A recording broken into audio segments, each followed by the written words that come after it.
talking about the collapse of Indian power in Texas. We're kind of taking the last 14, 15 years of Native American presence in the state up through 1875 with the story that we've got today. And we're picking up today with the aftermath of what we talked about last week, which was the Texas Revolution, the Republic of Texas, and everything that happened there.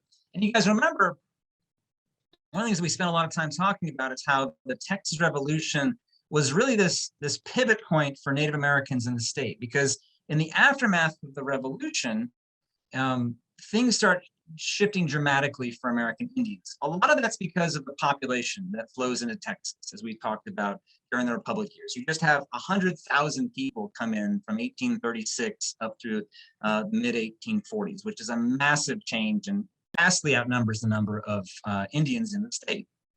You also have at the same time, the gentleman here on the right, Mirabeau Lamar, who wages his wars against the Texas Indians during his presidency in the late 1830s that really forces most Indians out of East Texas, literally at gunpoint. And then Texas joins the United States. So here's our little map of Texas in 1845, joining and sparking this whole thing called the U.S.-Mexico War, which we don't have time to talk about here.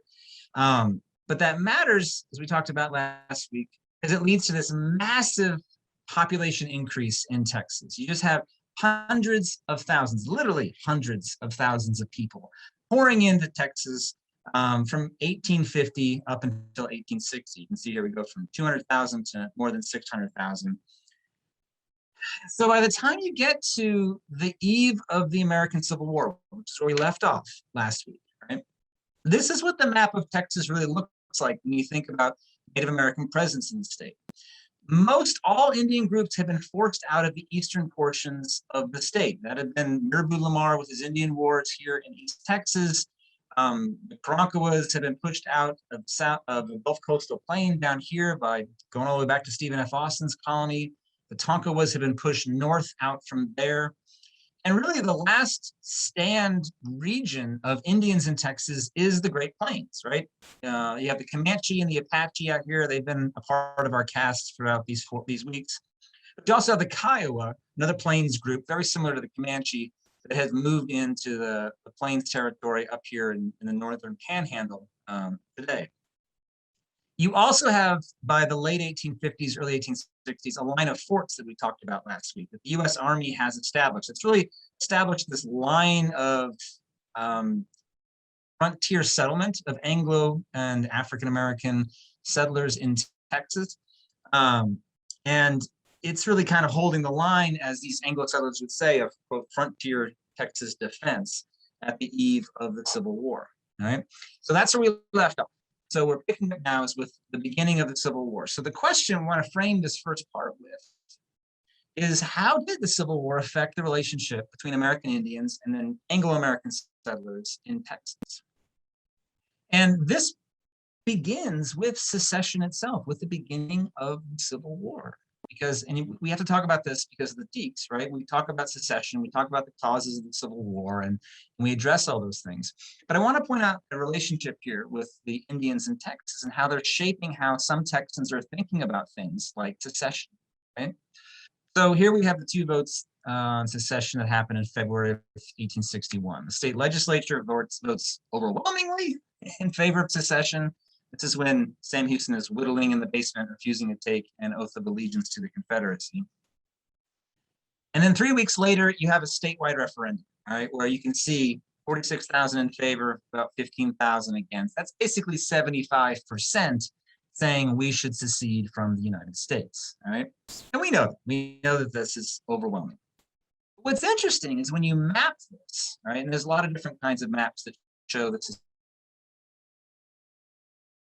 secession, but in Texas. But when you map this, you see a couple patterns emerge where people are resisting secession. And so the darker counties right here are the places that were voting against secession. And the darkest ones, the ones that are black here, are over 70% against seceding from the United States. There's two main areas, right? There's North Texas, which is where I'm broadcasting from right now. And then there's then now Central Texas, then kind of the western frontier of Texas and the Texas Hill Country down over here, right? are these two places opposing secession? Well, the hill country area here is part of heavy German settlements, right? And for those of you who talk about the German settlements in Texas, they had long been generally not as on board with slavery as other parts of Texas. The Germans were less invested in that. And so a lot of people have argued that that's why they voted against secession. That's definitely part of it. But there's more to it than that. These aren't all Germans out here, for one thing. And these areas here are on the long frontier of Texas, really along that line of forts that we saw earlier. These are the areas that are most prone to getting raided by the Comanches or the Kiowas or the Apaches who are still living along the frontier territories right there. And that's the main reason that these northern counties up here in Texas are opposing secession, is that they're on the frontier of Indian territory, including Indian settlements in what is modern-day Oklahoma, then called Indian Territory in the United States. Basically, these places don't want to lose the U.S. Army, because the U.S. Army is doing them a service in terms of protecting them and having these forts operational. And so the people in these areas are much more concerned about losing the ability to protect themselves, right? So they vote against secession, in part because they're worried about the presence of the Comanche raiders or Kiowa raiders. But once secession comes, then Texans start going into the Confederate service in large numbers. There's about 25,000 Texans who volunteer for service at the very beginning of the war. These are Terry's Texas Rangers right here, for example. And a lot of them are doing this because they think it's going to be a short war, and they don't want to miss out on the glory and the excitement and all that. They're very wrong, obviously. This is going to be 4 years of absolute bloodshed. But there's a lot of Texans who don't go into the armies, or if they do, don't want to be sent to the east. They don't want to be sent to Virginia or even the Mississippi River Valley. They want to stay in Texas in Confederate service. And a lot of that is because, again, along the frontier, if you lived on this western frontier in some place like Dallas, or Sherman, or Waco, or Austin, or Fredericksburg, you were concerned about, now that the U.S. Army has left, what's going to hold this line right here against raids from Comanches or Kiowas? Because by this point, and by the early 1860s, there's a lot fewer Comanches, there's a lot fewer Kiowas, but those Plains Indian groups that are still out there rely on raiding far more than they ever have to survive and to provide for themselves whatever they need in order to survive, because they're a little bit desperate in terms of how pushed to the edge they are with Anglo settlement moving as far out as it has been. So when the Civil War begins, the U.S. Army retreats from all of these forts, leaves and retreats. They just abandon them and they head out and they leave from there. And so there are some Texans who decide to move into this area and sort of make a makeshift defense against possible Comanche or Kiowa or Apache raids during this time period. So you have some Texas Rangers, for example. This is John S. Ripford, who I think has the best nickname of anybody. And then Henry McCullough, which, if you guys know Benjamin McCullough, this is his younger brother, Henry. These guys take some Rangers and occupy some of the forts that have been abandoned by the U.S. Army in an effort to try to keep some aspect of control over this frontier, because Texas, unlike any other southern state that joins the United States, the Confederate States of America, has a frontier with the Comanches and all these different groups that they have to worry about. And what Texas wanted was for the Confederacy to take control of and responsibility for manning these forts, much like the U.S. Army had done before it. And so they actually send requests to Richmond, Virginia, which is the capital of the Confederacy, asking for Confederate soldiers to be placed in these places and for Texas Confederate soldiers not to be sent to the front in Virginia to fight against Union Army troops, but to be fighting against frontier Indians. So Jefferson Davis right here, who had been in Texas before all of this, was familiar with certain aspects of what's going on in Texas. Davis decides, nope, we're not going to do that. We need all the Confederate military forces we possibly can to be a part of the fight against the Union. That's our fight for survival. The Texas frontier with the Comanches, that's going to be Texas's problem. And so Jefferson Davis and the Confederate government decide that instead of taking responsibility the way the U.S. military had done for the Texas frontier, that was going to be a problem for Texas to have to deal with. And so it got turned over to Texas as a Confederate state to man their own frontier region and come up with their own kind of defenses. So not because they wanted to, but because they had to, the Texas government sets up a border regiment in December of 1861. And the idea of this is to basically just start manning this whole frontier region in a way that will prevent the Comanches or Kiowas or Apaches from raiding across this line and heading into the settlements in Texas. So there are 8 forts along this line right here. They actually set up 16 camps, and they were actually a little bit beyond this line of these forts. They don't really reoccupy the forts. They set up a series of camps out here with about 1,000 men spread across them. And the idea is that the men will, periodically take a patrol between these different camps. So they'll just kind of ride back and forth between these 16 points. And then hopefully there'll be enough of them that the Comanches will be afraid of encountering them and won't raid across all. 1,000 men's a lot of men, but it's not enough to handle everything from Fort Worth down to Eagle Pass, right? You can imagine they're spread pretty thin between all of this. And so the Border Regiment is established in December 1861. It's really only first operational in 1862, and it kind of works at the beginning for a while. But the Comanches and the Kiowas quickly figure out the pattern to these patrols. They figure out when they're going, when they're coming back, and they can time them very well. And they start raiding in late 1862 and throughout early 1863 in big numbers. So Texas then has to reorganize itself since the Confederacy is not going to help them. And they create a new organization called, cleverly, the Frontier Organization in 1863. And this is just a bigger, beefier version of the Border Regiment. And so they up the numbers from 1,000 to 4,000. So they quadruple the number of men that they have along the frontier in this territory right here. Men that they can spare from Confederate service, maybe, but they're manning as much of this as they possibly can. And that was a significant presence along that frontier, and it gives us a sense that we need to remember that they were feeling very vulnerable along this line, that they were willing to put this many resources and this many men along it in 1863 and early 1864. And there's good reason for this. The Comanches and the Kiowas in particular, not so much the Apaches at this point, continued to raid whenever they possibly could. And so in October of 1864, the Comanches and Kiowas, there's several hundred Comanches and Kiowas. We don't have an exact number, but all reports where there were several hundred of them, raided Young County, which is where Elm Creek Valley is, which is just to the west of Fort Worth right here. So if you guys can see where Fort Worth is, it's just to the west of that right there.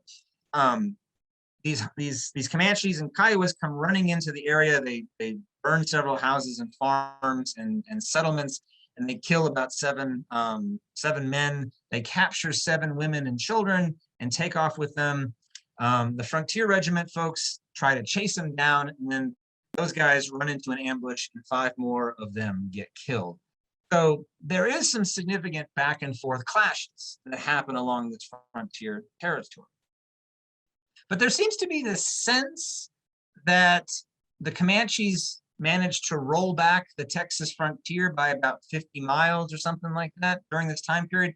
The sense that, and I've seen it in a lot of different books, that the Comanches and Kiowas attacked in large numbers and really pushed back Texas settlement during this time period.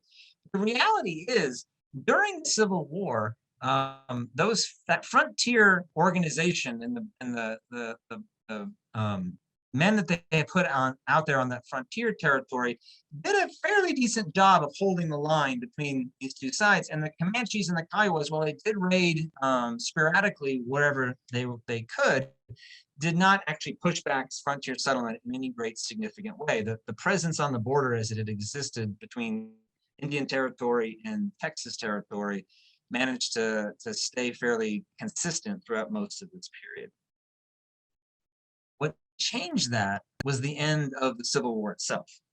So the Civil War is one of the bloodiest, actually it is the bloodiest war in all of American history. 750,000 men killed. And we all cover that in our classes. We talk about the experience of the war itself. The South could afford that kind of bloodletting less than the North could. And so by the time you get to early 1865, the South really just has nothing left to give, including Texas. The Confederate South mobilized about 80% of all of its eligible men, and its armies were in just ruins and tatters by the time you get to spring of 1865. So the war ends right here in this house. This is the Wilbur McLean house in Appomattox Courthouse, Virginia. By the way, if you get a chance, you can go today to Appomattox Courthouse in Virginia and actually see this house as it looked at the time. It's a really amazing and beautiful place to be able to go to. But when the war ended here, all right, the war ends across the American South. Texas will continue fighting until May of 1865. The last official battle of the Civil War happens in South Texas. But the war is effectively over with the surrender of Robert E. Lee's army in April of 1865. Now, when that happens, this is where things shift dramatically in Texas in relationship to a lot of the American Indians over there, because when Texas surrenders, as the rest of the Confederacy does, all Confederate forces basically collapse. And so that frontier line defense goes away. And the US Army does not return. And that's what's important to understand. The reason the US Army does not return is because, first off, they've been fighting this big war. They're not in a big hurry to reoccupy those forts, but also because the president, Andrew Johnson, this is presidential reconstruction, right, is not interested in sending federal troops down to southern places like Texas in any big hurry. And so Texas doesn't really have an army frontier defense from May of 1865 until really Congress reasserts control over Reconstruction in the middle of 1867, right? And so it's during that 2-year period that Comanches and Kiowas take advantage of this undefended frontier sort of situation and start raiding in much bigger numbers, all right? It's after the Civil War, from 1865 to 1867, when raiding ramps up really dramatically in the aftermath of the Civil War. And we know this for a lot of reasons. We have all these reports of it. Governor Throckmorton here, he reported in July of 1867 that Indian raiders had killed 162 Texans, captured 43, and wounded another 24 during that 2-year period between May of 65 and July of 1867, right? That's a lot of people. Now, this is now the responsibility, though, of the US government, because Indian relations is, as defined by the US Constitution, the province of the federal government. So the US government got involved and tried to settle things down in Texas. And the way they did that is the way they always handled Indian relations up until this point, is trying to establish peace treaties of various sorts. And so in 1867, there is a peace treaty that is signed between the US government and a lot of these Plains Indians groups operating out of Texas and operating out of western Oklahoma. The treaty is called the Treaty of Medicine Lodge Creek, and it basically promised that the US government would send supplies and food and blankets and things like that to the Indians, so long as they promised to stop raiding along the Texas frontier. It didn't accomplish much of anything. Both sides signed it. Neither side lived up to the terms of the treaty itself. Meanwhile, the US Army came back and started reoccupying some of those western forts, and then they started building new forts. And so from 1866 going forward from there up to the 1890s, the US Army built a large number of forts across South Texas, Central Texas, and West Texas. You can see, not quite up here in the Panhandle where the Plains region is as much, but these areas out here moving westward from there, building all these different forts as a part of expanding American settlements in the region, and connecting all these different forts to each other, right? And moving further into Native American territory, right? And the new president of the United States that's overseeing a lot of this after Andrew Johnson is summarily tossed is President Grant, right? Ulysses S. Grant, the guy who won the American Civil War. And you would think a US general who had just won such a bloody war would take a aggressive military stance toward these Indians out on the frontier. But Grant didn't do that. Grant, when he gained the presidency, he wanted to have a very peaceful approach to American Indians, not just in Texas. This is up and down the Plains region in general. But he wanted to appoint Quakers to be the agents who would be outreach to these various Indian groups. And Quakers he wanted to put in charge, in part because they were going to be pacifists and take a very peaceful way of approaching these different groups. So in Texas, there's a guy named Laurie Tatum, and right here, who's a Quaker who believed in nonviolence. And he is made the agent to the Comanches and the Kiowas and the Apaches in Texas and southern and southwestern Oklahoma. And so Tatum goes to them with a message of peace and tries to convince them not to do any raiding and that the US Army won't attack you. And the Grant administration writ large tries to take this very peaceful approach to these various Indian groups in Texas. It doesn't work, and the raids continue. And because the raids continue, the US Army decides finally to send a man named Tecumseh Sherman to Texas. Now, I'm sure you guys have heard of Tecumseh Sherman of Civil War fame. He's the guy who was, people in Atlanta like to say, was a little careless with fire. But Sherman's, he's a war hero. He's up there with Grant in terms of saving the Union during the Civil War. And he is sent to Texas specifically to investigate the problem of Indian raiding that's going on along the frontier. And so Sherman makes his way down to Texas. He goes to San Antonio, and then he does this little tour where he heads up from there in May of 1871 and is making his way up to Fort Richardson, where he's going to meet with the commander of the 4th U.S. Cavalry there, a guy named Colonel Mackenzie. So in early May of 1871, Sherman, on this little tour to see what's going on, he leaves San Antonio, makes his way up to Fort McKavett. By the way, Fort McKavett, if you've never been there, it's about an hour outside of Kerrville, Texas. It's a beautiful little fort, and it's so well preserved. It's really worth the field trip if you've never had a chance to go see it. But he heads up this way, and as he's going along the way, he is being escorted by 17 African-American soldiers. One of the things that had helped win the American Civil War was the 180,000 African-Americans who served in the Union armies. And in the aftermath of the war, Sherman's traveling with African-American troops who are following him up to Fort Richardson. And they're actually called Buffalo Soldiers by some of the different Plains Indians. That nickname is first heard in Kansas, and then it kind of spreads out from there.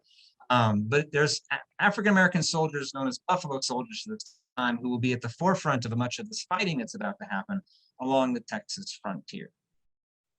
So Sherman and his armed escort are making their way to Fort Richardson. And as they're getting close to Fort Richardson on May 17th, as they're making their way across this area right here, what they don't realize is that they're being watched by a Kiowa chief by the name of White Eagle, who also went by the name Santana. So this is White Eagle.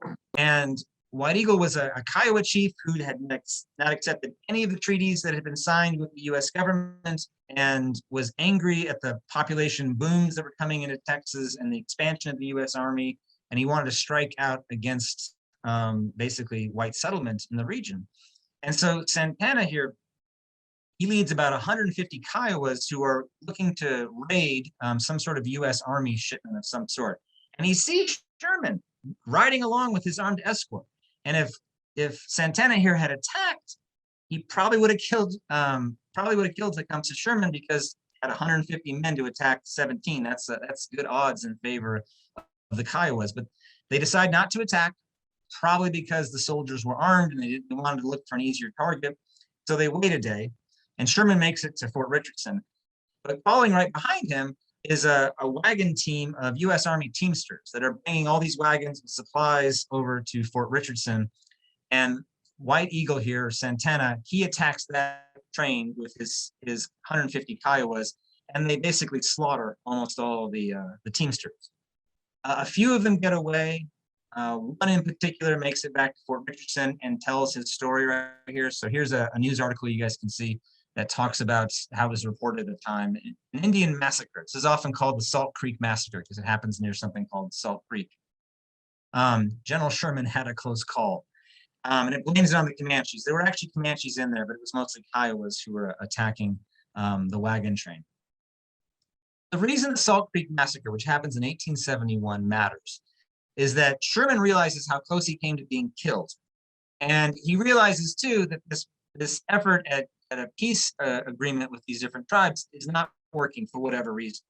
And so Sherman decides that we're going to end the peace policy that Grant had been overseeing, and he's going to tell the commander of the 4th Cavalry at Fort Richardson, a guy named Randall Slidell McKenzie here, to take his cavalry and then to go after White Eagle and his Kiowas and arrest them, which is what he does.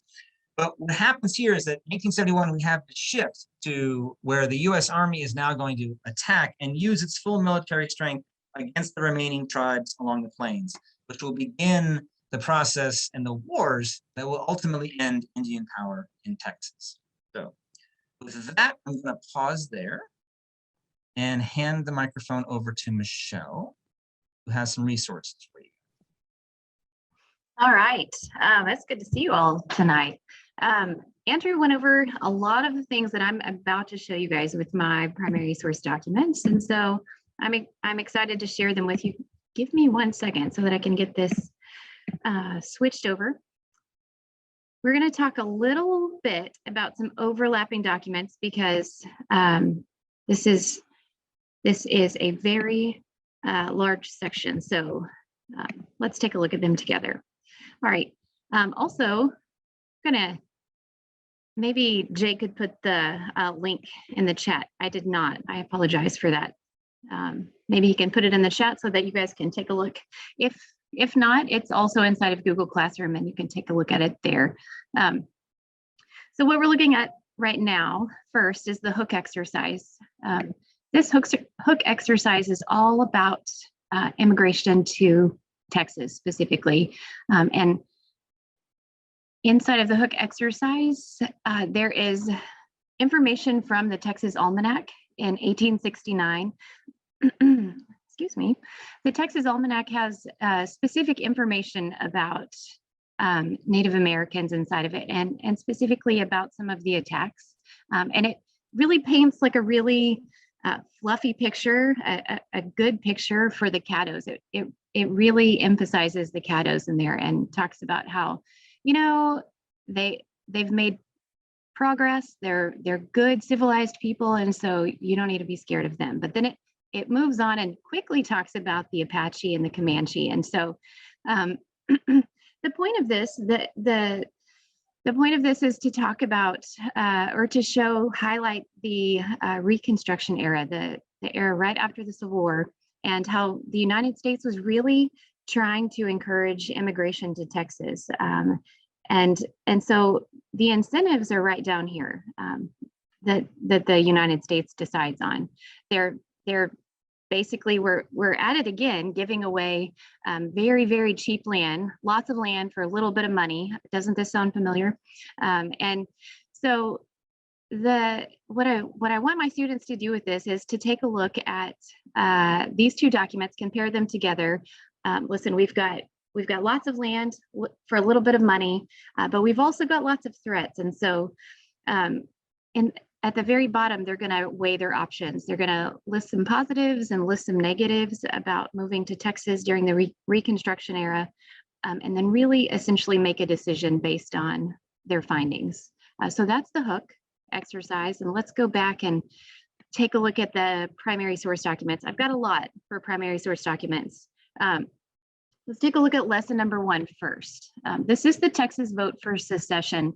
Just like Andrew was showing you, the map, I've got a map similar to the one that he was showing you inside of this. Got a big bulk of background information for secession because I really feel like the students need that kind of background information and that support and understanding.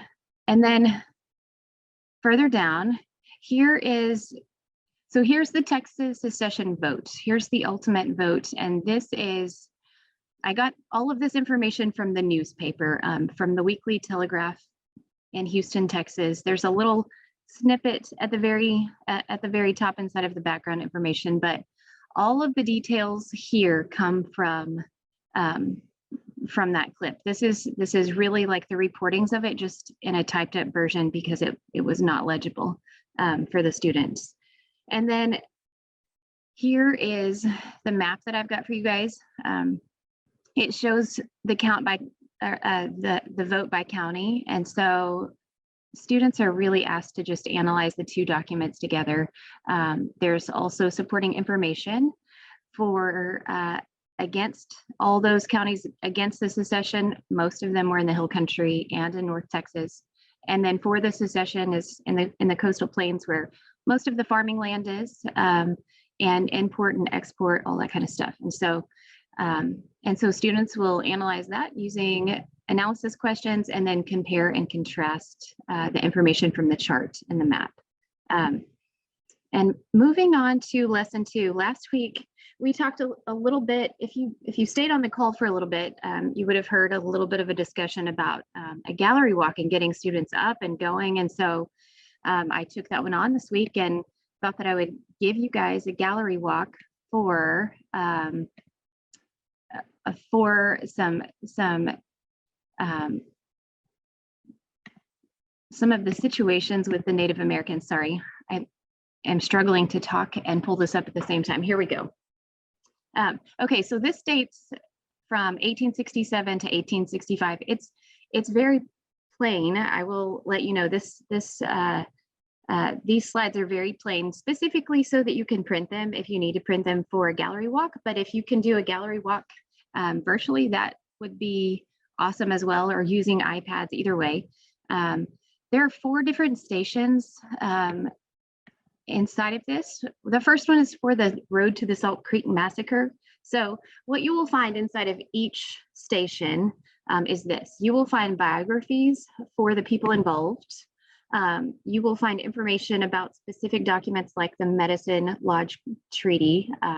So there's some information on that. This is a primary source document. It is just printed by the United States, by the President of the United States. It's a report of Indian peace. So I'm not going to go through each of these documents detail by detail. There is a lot of primary source documents in here. Letter by General Sherman, and then so each section has its own set of primary source documents so that the students can really analyze those. And then it has a few biographies. Here's General Sheridan, and that's all I've got for the very first one. But Salt Creek Massacre has a few more biographies. General Sherman, there's our chief. And then Big Tree is also a Native American involved in that. Again, there's several primary source documents for the students to analyze. If you don't want to use all of this for the specifically for the stations, you can take some of the information out, but I'm going to show you this. There's a graphic organizer to go with it that breaks the information down station by station. So this is how the students would process the information. They're looking for who was involved, how did it impact the cultural groups involved, like American Indians specifically, and why was this event important, and then what was the outcome of the event. So Adobe Walls is also part of this. There's some paintings for them to analyze inside of that. The Red River War is also station number 3. Again, biographies, primary source documents. There's a lot of newspaper articles in here. You can pick and choose what you use again. And if you don't want to use this for its intention, for its purpose, you can just take some sections out of this, print them, and use them for a student interactive document. So again, this is a very gigantic lesson that you are welcome to pick apart if you would like. And then the exit ticket is the very last part, obviously. This is just a very simple analysis of the Great Extermination, which Andrew will talk about in just a little bit. This information is a little bit overlapping, but the Great Extermination was all about the buffalo hunt. And so students will take a look at a very small snippet of that and answer a few analysis questions about that. And so that's all I've got for you guys. I am going to hand it back over to Andrew.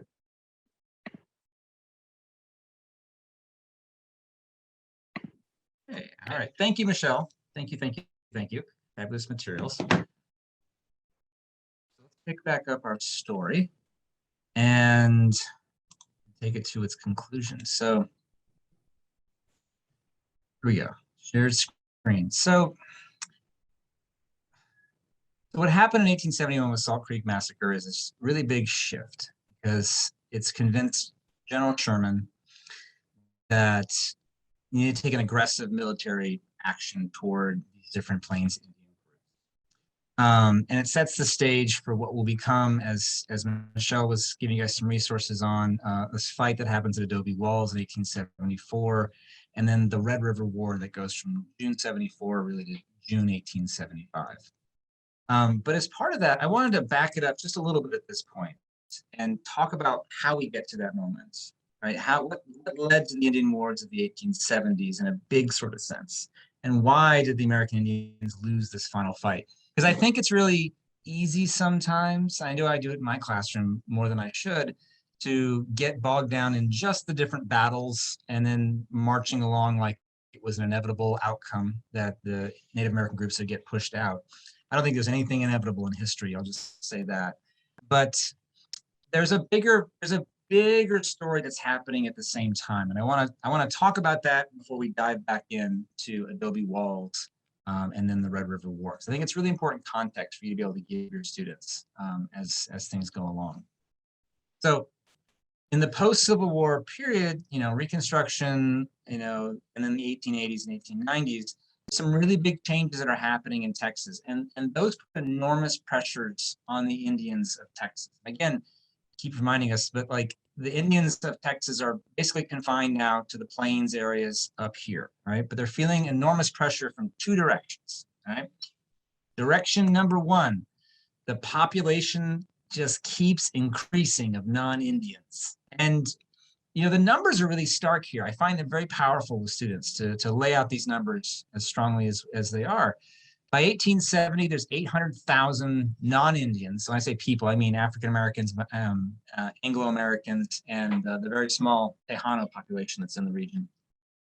800,000, that's 200,000 more than before the Civil War. So that keeps increasing in numbers, all right? 10 years later, it's doubled to 1.6 million. I mean, think about that. The population of the state doubles from 800,000 to 1.6 million. Where are those people going? Well, a lot of them go to East Texas, but a lot of them are moving closer and closer to that frontier with the Comanches and the Kiowas and the Apaches, right? And the numbers just keep going up from there. By 1890, there's 2.2 million people in the state. It's just enormous, the number of folks who are coming in after the Civil War. And maps are really powerful. When teaching, obviously, our visuals work really well with students. I always use this with mine to show them where people are. By 1870, when it's 800,000, they're in East Texas. That's where the heaviest are. But you can see they're moving further and further out west right here. They're past that line of forts, and they're moving out into the Plains region. By 1880, 10 years later, they are all over the Panhandle. It is massive expansion geographically. So you're moving directly into Comancheria, Apacheria, Kiowa territory right there. That leads to a lot of this pressure. So when we think of these Indian groups, I mean, one of the most important frameworks we can give our students is that population just feels like it's crushing these Plains Indian groups who are down to, fewer than 10,000 compared to more than, 1.6 million. I mean, you can just see the ratio difference there and how powerful that really is, right? So that's going on. That's pressure point number one. Pressure point number two is tied to the bison that are roaming out there on the plains. And a lot of the pressure that comes on the bison with hunting of bison during this time period it's connected to the fact that we have this transcontinental railroad going across the United States, right? That's something that it's good to set the seed for in 7th grade because they're going to deal with this in 8th grade in U.S. history. So it's a spiraling content, right? But during and after the Civil War, we're laying the track for the transcontinental railroad that will connect the East all the way out to California, right? And you can see right here, it goes across, well, in this case, Nebraska right here, right? But it goes across the plains. When it goes across the plains, it encounters all these bison that are running around on the plains that the Comanche, the Apache, the Kiowa live off.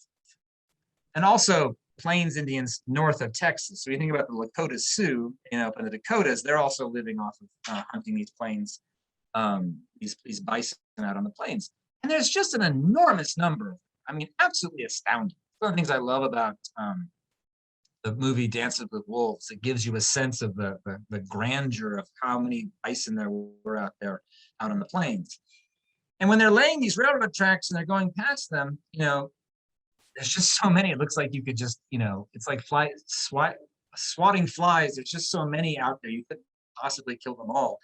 And so there were, during these expansions of the railroad, they would hunt bison or shoot bison, eat bison meat or just do it for sport because there's just so many of them and you're bored sitting on a train.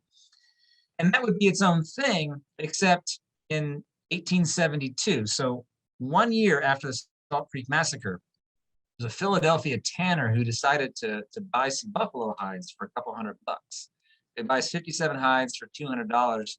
He tans them. And it turns out buffalo hides make really beautiful leather. And so he puts in an order for 2,000 more. And then these buffalo hides become this like phenomenon in the eastern United States, like New York, Boston, Philadelphia, places like that. But even more importantly, over in Europe, in London and France, that are a very exotic kind of thing to have, which means now there's a massive market for buffalo hides, which means there's a massive market for hunting buffalo. And so buffalo hunters, hunters who become buffalo hunters, descend on the American plains and Texas Panhandle in huge numbers. And thanks to the American Civil War, they have some pretty high-powered rifles that they can use in their hunting. And so you have, by the mid-1870s, you got upwards of 3,000 bison hunters who are roaming the plains out there hunting and shooting bison. And if you set up like this guy up on a hill, there's a bison herd down there. I mean, you can just pick off a huge number of bison from any given position because there's just so many of them. There's these guys are taking off the hide of a bison, and they weren't hunting them for the meat. They were hunting them for the hides because that's what they could store. And they've invented refrigerated cars, but there really aren't railroad cars that can come all the way out here to these remote places on the plains yet. So they just take off the hides and stack them up and then bring them into market. And the way it would work is every hunter would have a handful of skinners that would go with them. So of those 3,000 hunters, you've got probably 3 or 4 skinners each. So you're talking about 10,000 plus people out there on the plains killing and processing all of these bison. One of the guys that was doing that is this gentleman here. His name is Billy Dixon. And this quote, I think, is really it's a powerful quote about what was going on. He says, "No mercy was shown the buffalo. I killed as many as my 3 men," those were his skinners, "could handle, working them as hard as they were willing to work. This was deadly business without sentiment, and it was dollars against tender hardness, and dollars won." I would say, as a historian, dollars tend to win when that's the contest, right? But you're talking about massive numbers of bison are being killed out on the plains. You can see right here, this is a spot where they're piling up bison hides one on top of another that they're going to then ship out on the rail lines back east to be tanned and turned into whatever it's going to be turned into, right? Massive numbers of these. There are about 3.5 billion, that's a little high, 3.5 million bison who are killed during the early 1870s as all of this is going on. My favorite illustration of that, I think the most powerful illustration, probably how I should say it, of that is this mountain of bison skulls. Those are just skulls right there. That is just skulls of bison stacked on top of each other. Gives you a sense of the scale at which this is happening, right? I say all that to say that put enormous pressure on the Indians in Texas, right? And so what's happening here is that the bison are being wiped out, and that's what the Plains Indians generally rely on for food and for everything about their shelter and well-being on all sorts. They use every part of the bison in every way, shape, and form, and they're losing all of that in a way that puts them in a very difficult situation, right? And people at the time recognized that that's what was happening. Right? Philip Sheridan, which you just saw an image of him, and there's a biography in the materials that Michelle just showed you. But he said, this is a US general, right? Saying buffalo hunters have, quote, done more in the last 2 years to solve the vexed Indian question than the entire regular army has done in the last 30 years, right? So what he's saying is that pressure's, really pushing these Indians to the very brink because that's their survival. That's what they've got. And so what I want to emphasize is that in Texas, during this whole post-Civil War period, the Indians in Texas are being squeezed between two sides of a vice. And it's really important to understand that they're feeling this pressure from two different directions. One is this massive population that's just moving into the state and getting closer and closer into the plains. And at the same time, behind them, the bison that they survive on are being killed out from underneath them. And between those two sides, they're being squeezed very tightly into a position where they feel they've really got no choice and no direction to go. They're feeling absolutely desperate by the mid-1870s. So this desperation will then turn into fighting and lashing out at the US Army and at buffalo hunters writ large, right? And in many ways, I think that's what the attack at Salt Creek was in 1871. This is the Kiowas and some Comanches who were with them, fighting, striking out against the US Army in this expansion of the population, right? But by 1874, 1875, these Indian groups are worried about the US Army, worried about this population, but desperately worried about the situation with the bison, all right? And that leads to desperation amongst groups like the Comanches. So this gentleman right here, his name is White Eagle. This is a Comanche medicine man who rose to prominence amongst the surviving Comanche bands in 1874. And the reason he did so is that he's a medicine man who kind of becomes a prophet, and he starts telling his fellow Comanches that he'd had this encounter with the Great Spirit, where he'd risen above the clouds and talked to the Great Spirit, and he'd come back with special powers. And the powers he said he'd come back with is that he could now raise the dead, and he could stop white man's bullets and have them drop harmlessly to the ground, right? And so he starts preaching this message of resurrection for the Comanches in particular, but all these different Plains Indian groups against their enemies, the Americans who are moving into all these territories. And so he starts bringing these bands together amongst the Comanches, reuniting all these different groups, bringing them together around this message of we've got to fight back. We have to attack. It is our only way to survive.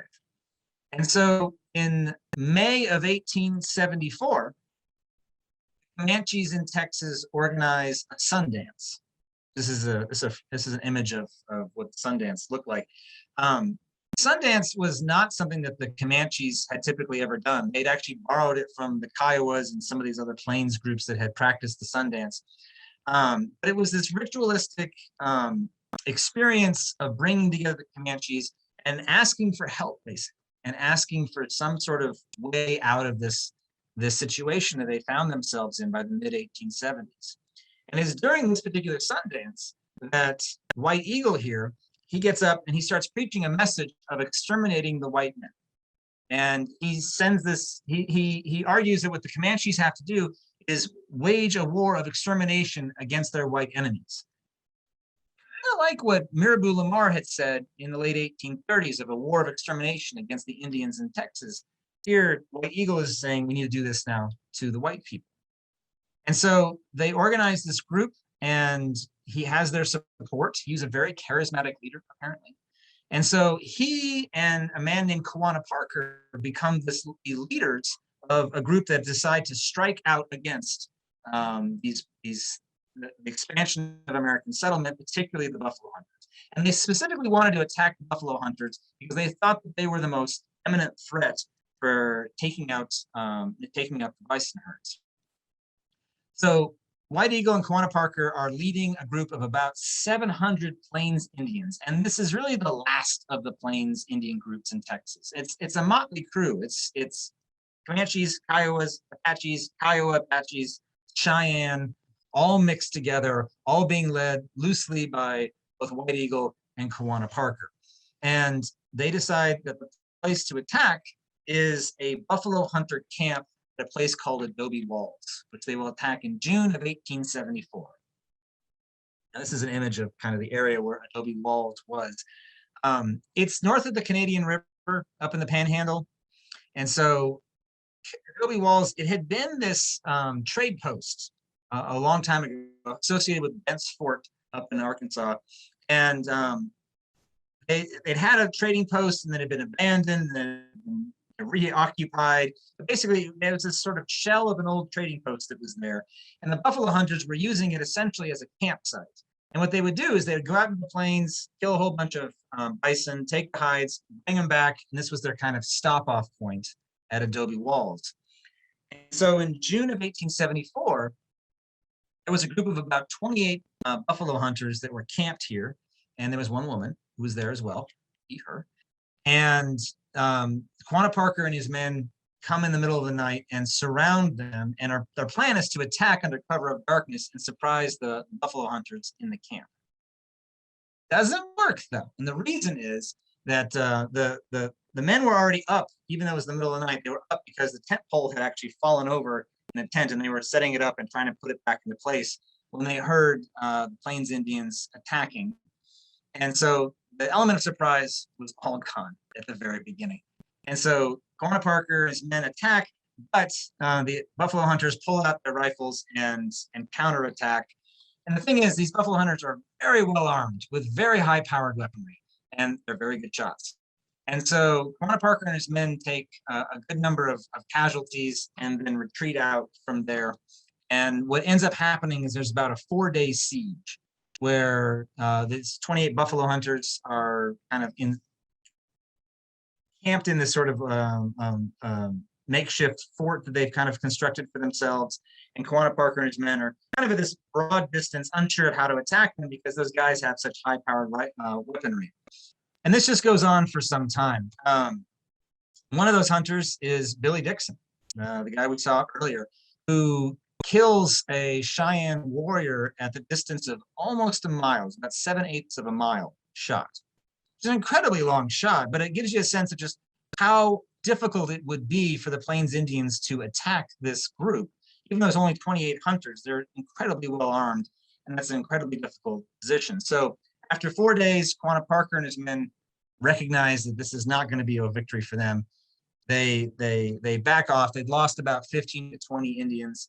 The buffalo hunters had lost about 4 men, one of whom had accidentally shot himself during the siege. And then that was the end of Adobe Walls. It wasn't much of a fight, and it was really mostly a standoff more than anything else, a bit of a 4-day siege, really. But it was enormously important. One thing the Indians who retreated realized that they were now in a very difficult situation because they hadn't won, and now they were going to be pursued in revenge, probably by the U.S. Army. White Eagle here, whose predictions had brought everybody out to this particular fight, had not actually participated in the fight much at all. He'd been on this faraway hill watching most of it from a distance. And then in the aftermath, it was very clear that his medicine and his magic did not do what he promised it would do. And so his fellow Comanches basically disowned him and renamed him Isa Tai, which you can see right there, which loosely translates to coyote droppings. So instead of being named White Eagle anymore, his new name is Coyote Droppings, which gives you a sense, I think, of how far he'd fallen in their estimation. And the situation that these groups find themselves in is a pretty desperate one now. They have to retreat out toward the Panhandle into the Llanos de Palo up here, and then head out and try to find some place to hide because the U.S. Army is now coming after. This is what leads to the Red River War. Right? When we think of the last of the Indian Wars, it's June 74 with Adobe Walls. The next year to come, till June 75, when Kawana Parker will eventually surrender, right? And the Red River War is this kind of hunting of the last of the Plains Indians by the U.S. Army. The U.S. Army took all of this very seriously, and after the Salt Creek Massacre, before it, aren't going to mess around. And so they call forth pretty much all the troops available. Phil Sheridan and Tecumseh Sherman, draw up these battle plans, but they're going to surround these Plains Indians with from 5 different sides. You can see bringing up troops from Fort Concho, Fort Union in New Mexico, Fort Dodge up here, Fort Sill in southern Oklahoma, and then the 4th Cavalry under Randall Slidell McKenzie out of Fort Richardson over here. They're going to come in from all these different directions and basically give these Plains Indians nowhere to hide, nowhere to go, and hunt them down. I'm either going to exterminate them or I get them to surrender and basically drag them over to reservations in Oklahoma. And so there's a running fight that happens as a result of this. The U.S. Army pursues every which direction. Most of the time, the U.S. Army is in the more powerful position. Not always. This is a battle that happens called Buffalo Palo, and this image right here is actually drawn by Kiowas. This is from a Kiowa calendar, and it reveals, or it depicts these U.S. Army soldiers fighting against Kiowas that have surrounded them during some of this fighting that happens during the Red River War. But for the most part, these Plains Indians just kept getting pushed back further and further and further. And one of the last refuges they take is in Palo Duro Canyon up in the panhandle of Texas, which, if you've never been to Palo Duro Canyon, I cannot recommend it highly enough. It's a beautiful place. It's the 2nd largest canyon in the United States, just behind the Grand Canyon. It becomes the last refuge, really, of the Plains Indians in Texas. Kawana Parker and his Comanches come here, and so does the U.S. Army. And so Randall Slidell McKenzie here, he's bringing in the 4th Cavalry, and he chases these different Indian groups into Palo Duro Canyon. There's a big fight that happens in September of 1874 when Kawana Parker and his, all the different Indian groups down there in Palo Duro Canyon get surprised by Colonel McKenzie, who leads them down, leads his troops down one of the steep sides of the canyons right here, and then attacks and breaks up several Indian encampments down inside Palo Duro.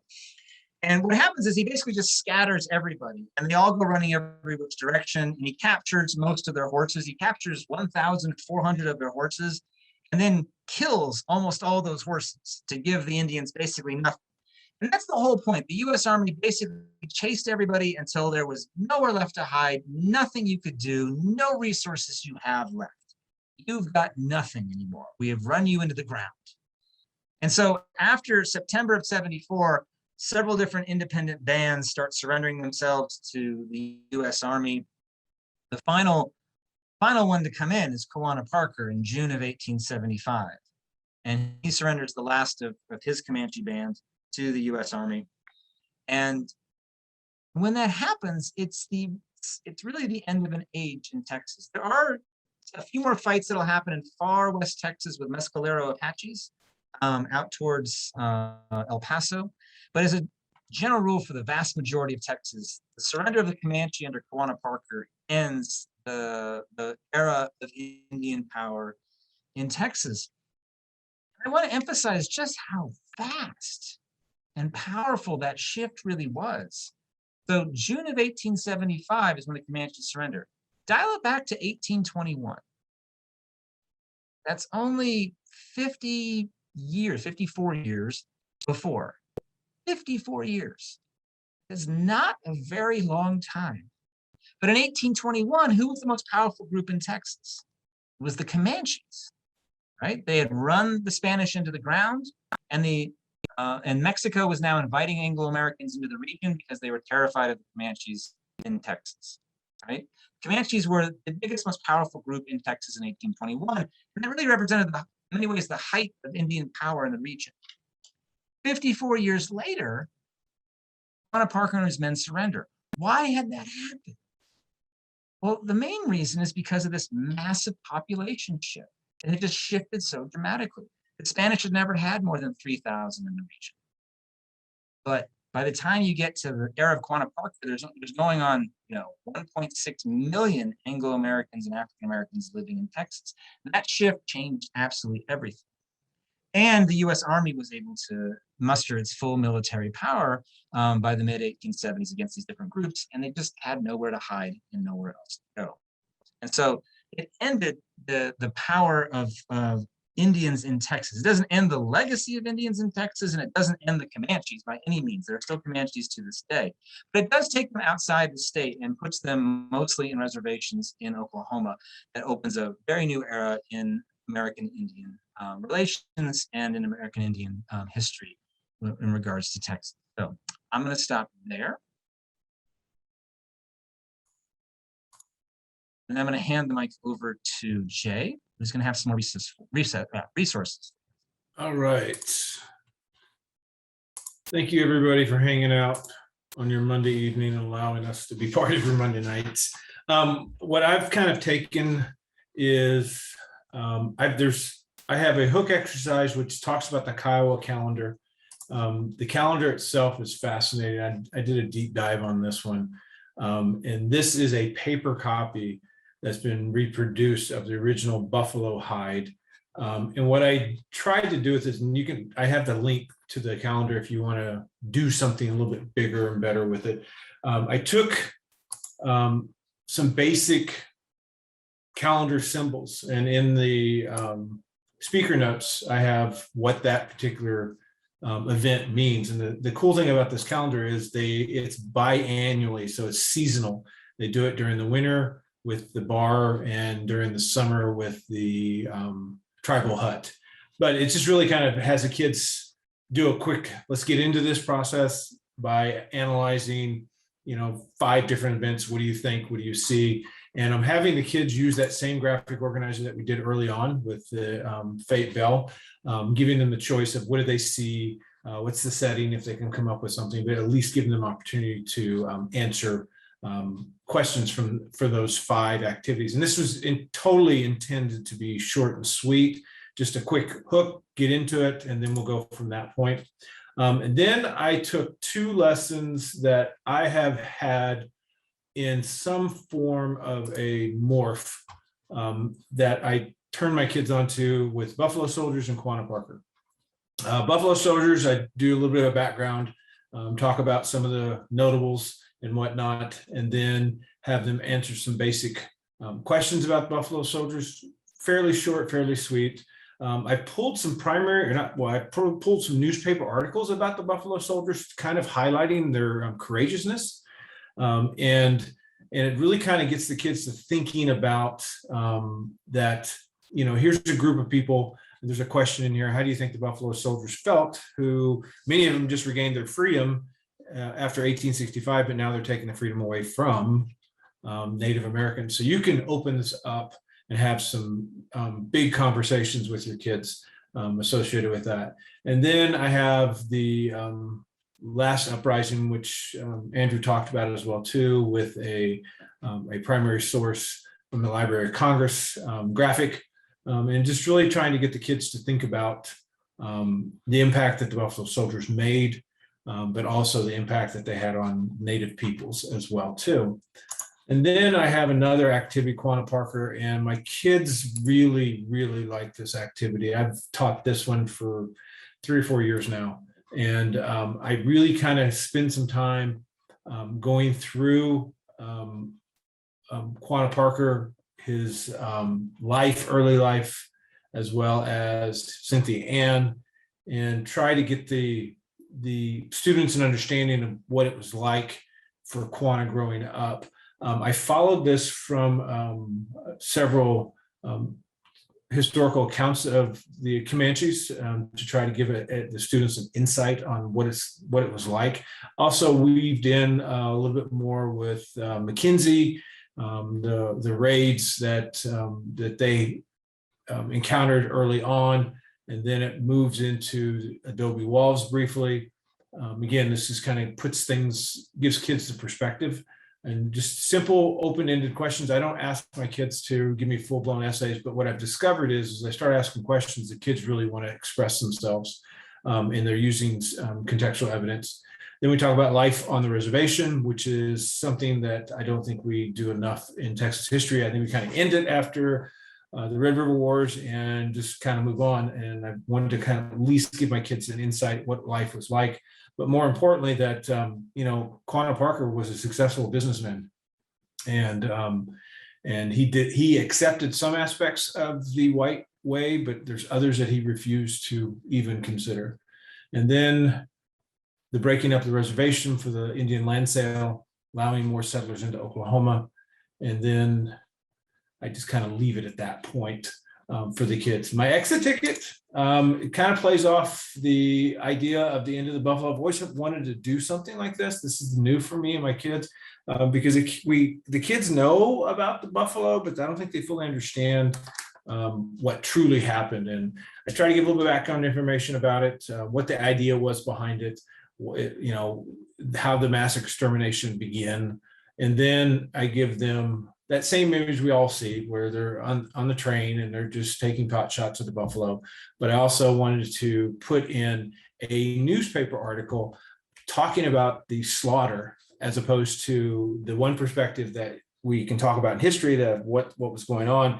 And I really wanted the kids to kind of think about the impact on the Plains people as well as the impact on the buffalo. So this, to me, this little comparison here should generate a lot of conversation in the 7th grade mind as a whole. So that is what I have for you guys today.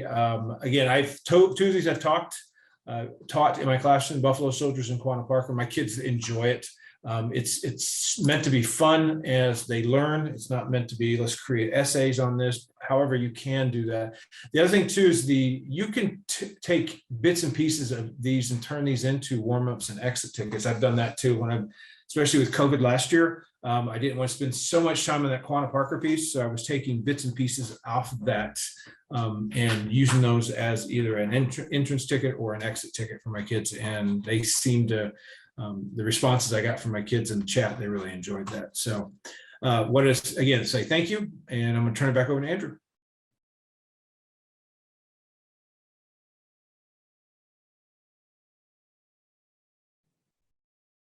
All right. I think what we have now for you guys is we have put together a list of all the resources that we've given you guys over the last 4 weeks. So I don't know, Michelle, if you can put that into the chat and kind of, yeah, there we go. If we could go over that real fast for everybody so everyone knows what's there and gets a sense of it. I don't know if Michelle, if you want to take a lead on that. Absolutely. Okay, so if you'll click on that link and go ahead and pull that up, I'll show it on my screen as well. This is just a compiled list, like Andrew said, of all of the things that we've given to you guys over the past 4 weeks. And so we wanted to give it to you in a nice little pretty package so that you can find it in the same location. Day 1 PowerPoint presentation, as you can see, is right here. And then all of the resources that we gave you on day 1. And the same situation follows on every single one of them. What we want you guys to do with this list is really use it to your benefit. We did this over the summer and had some good feedback on the last day in a document like this. And so our hope is that you guys can use this as well.